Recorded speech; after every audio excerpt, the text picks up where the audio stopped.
If you liked the anime Inuyasha or anything along animes that are really set in like feudal era Japan, I strongly recommend you pick up and try Julie Kagawa's Shadow of the Fox trilogy. I love this trilogy. It's got a couple different covers. This is another paper copy of the first book. I do own all three of these books in hardcover, but they're currently buried somewhere over here.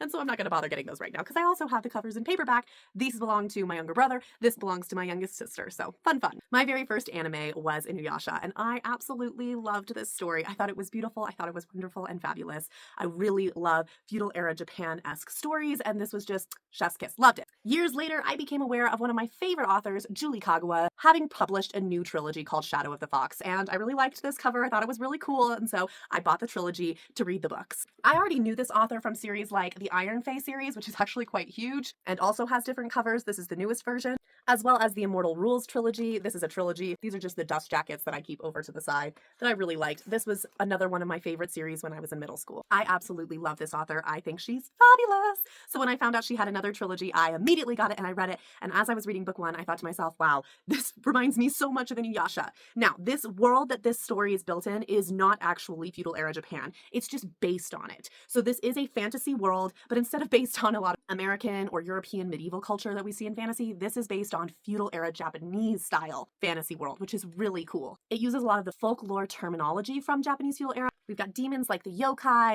we've got the tengu, we've got a tengu mountain, we're using katanas, we've got the yuri, which are ghosts. Like a lot of feudal era folklore Japanese culture is in this book and in this trilogy, and it's really cool to read and really, really interesting. And like I said, it reminds me of some of my most beloved animes, including Inuyasha. This is a trilogy. It is fantasy with romance as a subplot, and I think the romance is absolutely beautiful. There is straight romance and there is gay romance, so I love the presence of LGBTQ that we see in Shadow of the Fox. Amongst these first three books, book one and book three are my absolute favorite. I think both of these I gave 5-star reads to because they were just absolutely phenomenal. These are the other covers for those books. Book two, this being the other cover, I really did enjoy. There was one part in the middle of this book that I just got a little annoyed at, so I dropped it down to I think either a 4 or 4.5-star read. I read this last year, but genuinely, I still just love this series so much, and I can't wait to reread it. But I just wanted to give a brief, quick, if you loved this anime, try this trilogy.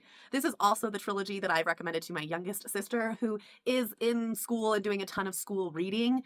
And that does affect the desire to read for fun. She very much loves anime like I do. So my hope is that this trilogy will get her back into reading because I think she's going to see a lot of connections to a lot of anime that she loves too. So if you enjoy anime and you've been wanting to get into reading, maybe give this a shot. I never thought that I would want to have a book that kind of reminded me of an anime since they're two different mediums for telling stories, but this wasn't annoying and it didn't make me feel like, ugh, I wish this was like I wish I was reading this as a manga or I wish I was watching this as an anime. I think it would make a really cool anime, but it's also just really well written as a book.